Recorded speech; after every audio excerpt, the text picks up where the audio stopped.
Sometimes we speak with love, but the other person hears loneliness.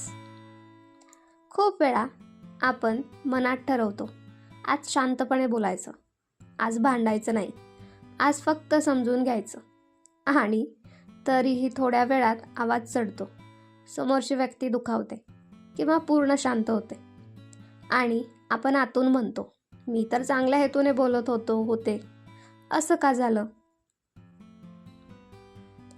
इथेच communication fail होतं. चला एक साधं एक्झाम्पल घेऊया. तुम्ही म्हणता, तू हल्ली माझ्यासाठी वेळ काढत नाहीस. तुमचं इंटेन्शन कनेक्शन वाढवायचं आहे, तुम्हाला जवळीकता हवी आहे, पण समोरच्याला जे ऐकू येतं ते वेगळं असतं. मी अपुरा आहे, मी पुरेसा नाही. आणि लगेच डिफेन्स येतं, मी काय दिवसभर रिकामा असतो का? तुला कधीच काही पुरेसं वाटत नाही, एक्सेट्रा. इथे कोणी वाईट नाही आहे, इथं इंटरप्रिटेशन वेगळं आहे.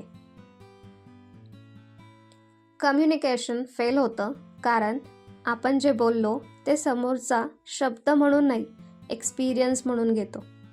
आपण एक वाक्य बोलतो, पण समोरचा त्याच्या थकव्याने, भीतीने, आधीच्या अनुभवांनी आणि सेल्फ डाऊटने ते ऐकत असतो. आणखी एक प्रसंग पाहूया. कोणी शांत झाला आहे, खूप बोलत नाही, तुम्हाला वाटतं तो ती इग्नोर करतोय किंवा करतेय. तुम्ही म्हणता, तू का बोलत नाहीस, काही वाटत नाही का तुला?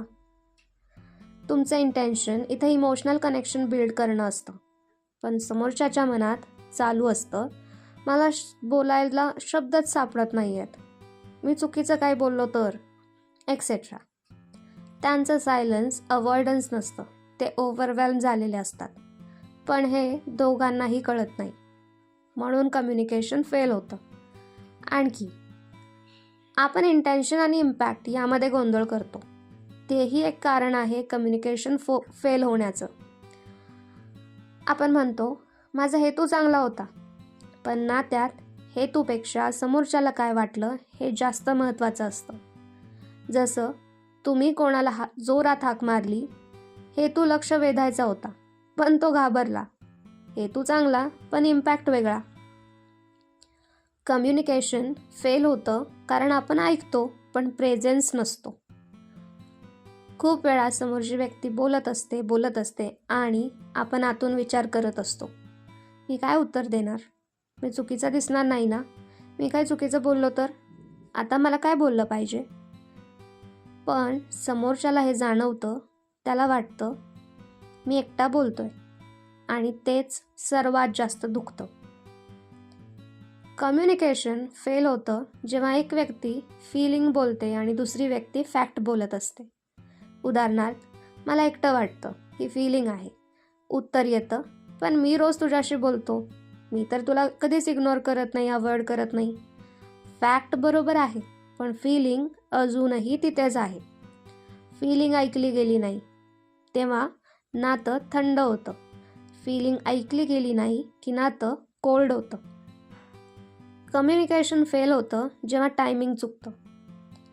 कोणी थकलेलं असतं, मन ऑलरेडी खूप ओव्हरवेल्म झालेलं असतं, आणि आपण म्हणतो, आता बोलूया. राईट वर्ड्स रॉंग टाईमला बोलले की जखमा तयार होतात किंवा जखमा उघडल्या जातात.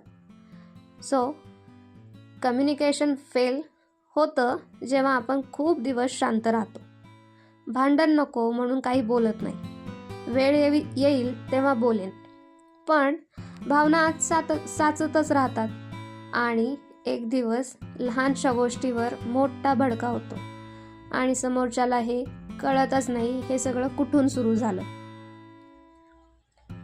कम्युनिकेशन फेल होतं कारण प्रेझेंट कॉन्व्हर्सेशन मागच्या सगळ्या वेदना घेऊन येतं. आजचा छोटा विषय असतो, पण रिॲक्शन मोठी असते, कारण कम्युनिकेशन मागच्या वेदना घेऊन आलेलं असतं. कारण ते एक रिॲक्शन असते, तो विषय आजचा नसतोच. तर मग कम्युनिकेशन सक्सीड कधी होतं? जेव्हा आपण असं म्हणतो, मी तुला दोष देत नाही, मला फक्त माझं वाटणं सांगायचं आहे. जेव्हा आपण ऐकतो उत्तर तयार करण्यासाठी नाही तर समजून घेण्यासाठी, तेव्हा कम्युनिकेशन सक्सीड होतं. जेव्हा आपण क्लॅरिटी देतो तेव्हा, मला ॲक्शन हवी आहे हे स्पष्टपणे बोलतो तेव्हा, किंवा मला फक्त रिअश्युरन्स हवा आहे हे जेव्हा व्यवस्थितपणे सांगतो तेव्हा. कम्युनिकेशन फेल होतं याचा अर्थ लोक वाईट नसतात. कम्युनिकेशन फेल होतं कारण लोक थकलेले, घाबरलेले किंवा स्वतःशीच डिस्कनेक्टेड असतात. कधीकधी फीलिंग्स बोललेल्या समजत नाहीत, त्यामुळे आपण फीलिंग्स एक्सप्लेन करण्याऐवजी इमोशन्स ट्रान्सलेट करून सांगितल्या तर समोरच्याला लगेच समजतात. Most people are not hard to understand, they are just hard to feel safe with. If words are failing, don't add more words. If words are already becoming less, don't add more words. Add more safety in it. जर तुम्हाला वाटत असेल आपण खूप बोलतो पण काहीच सुचत नाही, सुटत नाही, तर लक्षात ठेवा, कधीकधी नातं वाचवायला नवीन शब्द नको असतात, नवीन जागा, नवीन स्पेस हवी असते. This was just a mindset shift for you. Thank you.